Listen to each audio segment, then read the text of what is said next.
I'm sorry, Bob. This is not good. He has a gun. What are you guys talking about? He helped you kill the Chihuahuas, right? You know what I think? Wait, please. Please don't. The story begins with a bartender named Bob. Despite his ordinary appearance, he used to work as a cold-blooded assassin. Now, he often goes to church to calm his mind and cleanse his heart of all the sins from his past.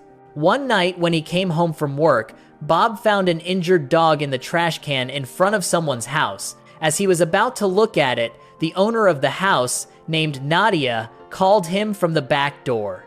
Nadia suspected Bob would rob her house, but after seeing the dog he was holding and his serious attitude towards the dog's injuries, Nadia asked for Bob's ID and then invited him inside to tend to the dog's wounds. Right before they entered the house, someone was secretly watching them from afar. Bob wondered why she used the back door instead of the front door. Nadia explained that she was alone and worried that someone would rob the house, so she always locked the front door and never received guests. Looking at the dog's wound, it looked like someone had hit it with a rock. Nadia guessed who its previous owner was. She said that she was busy with work every day, so it was better for Bob to take care of it. Bob had never raised a dog before, so he hesitated and asked her to give him 2 days to think about whether he would keep it or take it to an animal rescue shelter. The next night behind the bar, Bob asked Marv what he would think if he tried to adopt a dog. Hearing that, Marv replied, "A cold-blooded assassin is never a perfect match with a small dog." Both of them then continued their work. But in the middle of working, suddenly 2 masked robbers appeared in front of them, shouting, "Everyone stand still, nobody move." Bob observed one of the robbers and saw a watch worn on his hand. When the 2 robbers left, Bob and Marv found out the bar waiter lied very badly. Marv was injured, then called for an ambulance. Not long after, the police also appeared. When the police asked about the robbers' characteristics, Bob said that one of them was wearing a broken watch. The next morning at the church, Bob kept thinking about the dog. He thought for a long time. Eventually, he decided to take care of it and went to Nadia's house. That dog was named Rocco. Bob was someone with no experience caring for dogs, so he asked Nadia to teach him. Nadia went with Bob to the pet store to buy various necessities and a collar for Rocco. After returning from the pet store, a man watched them just like the previous time when they found Rocco. At night, Marv secretly met with one of the masked robbers from yesterday. Clearly, Marv was the person behind the robbery. He hired 2 criminals to rob his boss because gambling debts were haunting him. Marv was angry with the robbers for their carelessness yesterday, injuring the waiter who had to be taken to the hospital. Due to the serious incident, the police had visited. Then, Marv told that robber to message his friend to get rid of that watch, because the police already knew about the watch. A week later, Bob and Marv were cleaning behind the bar. As they cleared the snow, the mafia boss who owned the bar, named Chovka, arrived there because of the news he heard about the robbery last week. He suddenly opened the back door of his van and heard one of the whimpering sounds. He was torturing a person for betraying him. Then he ordered them, "Get all the money back." He did not want to hear anything or any excuses or complaints about it. The next day, while Bob walking in the park, he met Nadia. She offered to take turns caring for Rocco whenever Bob was busy. The offer made him happily accept. Before they went home, they exchanged phone numbers, and from that day, their relationship became closer. Nadia often made time to have lunch together and joined Bob to walk with Rocco almost every day. But one afternoon after Nadia went home, the mysterious man watching them appeared and greeted Bob. That man was Eric. He looked at Bob sarcastically while praising his dog. "It is very cute." When returning home, suddenly, someone knocked on Bob's door. It turned out the person knocking was Eric. Surprisingly, he said that Rocco was his dog. He even had Rocco's adoption certificate. He threatened that if Bob did not return the dog, he would report to the police about kidnapping Rocco, or he had to pay the sum of $10,000 within a week. Before leaving, Eric took Bob's umbrella, and he said he could take Rocco whenever he wanted. Just like what he did with the umbrella, If Bob could not provide the money he demanded, the next afternoon, while Bob and Marv were clearing trash, there was a suspicious plastic bag hanging on the fence. When checking them, both were shocked to see the bag filled with some money from the robbery last week, along with the severed hand of one of the robbers wearing the watch on it. Marv confusedly told Bob to immediately discard the severed hand before the police discovered it. Bob looked confident when dealing with such things. A normal person would not dare to do that, but since he was a former cold-blooded assassin who had retired, he did not hesitate to wrap up that severed hand. Right after that, Eric suddenly came to the bar and asked for something to drink, but Marv immediately chased him out, saying the bar was not open yet. Luckily, Eric did not see what Bob was doing in the back. Then Marv told Bob to take it and discard it at the harbor. He brought along Rocco to avoid suspicion. At the harbor, he checked around. When no one saw and he felt safe, he threw away the severed hand immediately. Just as the hand sank, the police handling the bar robbery were passing by and greeted him without any suspicion. The police asked if Bob knew a man named Eric. Recently, Eric went to jail for murder at the bar where Bob was working, but unfortunately he was released because the police lacked evidence. Without proof, the police continued their investigation to another place. That night, Marv was seen meeting one of the robbers, who was still alive. Marv proposed a plan to rob the bar once again, but the robber refused because he did not want a tragic death like his friend. He did not know his friend was killed by Marv because he feared Marv's threat. Then Marv explained that this time he intended to run away.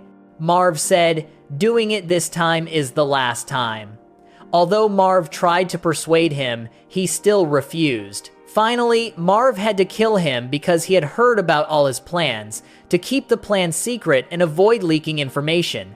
After making sure no one was looking, Marv ran away. The next day, Bob went to Nadia's house and dropped off Rocco before going to work. He told her that a few days ago, a man named Eric claimed to be Rocco's owner. When she heard Eric's name, her expression changed. Bob kept asking the same questions about Eric until she got angry and walked away.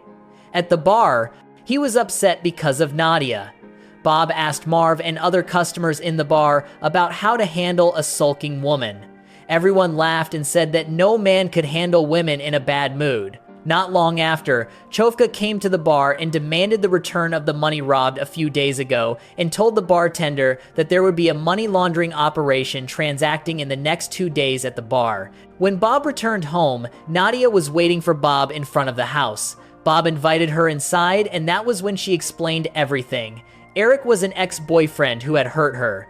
To avoid the pain in her heart, he changed the subject to other topics. She drank a glass of wine to enjoy the evening. They talked about many things together until dawn. Then Bob took her home. Before leaving, she even thanked Bob for that night. Although it was just a casual conversation, he felt warmth after many years of being haunted by guilt. But when he returned home, he saw the umbrella that Eric took yesterday inside Rocco's cage. He had no idea that while taking Nadia home, Eric had secretly entered his house. The next morning, because he felt that Eric's actions had gone too far, Bob went to Eric's house, which he knew from Nadia. Eric said that he just wanted to give a gift and warned that if Bob did not pay before the deadline, he would torture Rocco, just like before when Bob first found it in the trash can. Eric seemed not to care about Rocco. All his intentions from the start were just to blackmail Bob because he was jealous seeing Bob with the ex-girlfriend whom he still loved, Nadia. While suppressing his anger, Bob said that he would pay the ransom at the bar that day.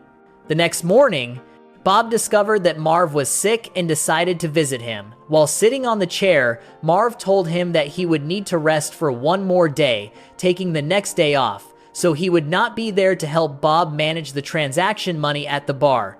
Bob was suspicious and asked, "Marv still wants to rob the bar's money one more time?" It turned out Bob knew about it. Marv was the evil mastermind behind the robbery a few weeks ago. Bob pretended not to know and kept Marv away from trouble this time. He warned Marv to cancel the stupid plan and never underestimate Chovka. being very lucky that he had escaped from the previous trouble. During the day, Marv met Eric, who was eating at a restaurant, knowing that Eric had been in jail before Marv offered him a job to help. He would rob his boss's bar tomorrow at 2 p.m. They would surely strike it rich if they succeeded. Upon hearing the attractive offer, Eric agreed to it without any hesitation. Marv warned him to focus on executing the robbery plan and not to mess with Bob. Marv considered this because Bob was a dangerous person. On the following day, Eric sneaked into Nadia's house. Not long after Nadia came home, she was surprised to see her ex-boyfriend inside her house. At first, Eric was very nice to her. He just wanted to say that he still loved her and wanted her to come back. Nadia told Eric to leave and made him angry. He forced her to go with him to the bar where Bob worked and told him that they were back together, so he should leave them alone. Bob was surprised to see Nadia and Eric together, but did not mind because he had a lot of work to do. He had to serve customers as well as handle the money laundering transaction. Bob tried to control his anger when seeing Eric, the person who teased Nadia. Eric then approached Bob and told him that he and Nadia were officially back together. Bob pretended not to care about that. On the other hand, Marv waited on the other side for the money laundering transaction to complete. After many hours passed, when the bar was about to close, Eric went outside to call Marv. Nadia then explained that she was forced to obey Eric and was threatened with death if she refused.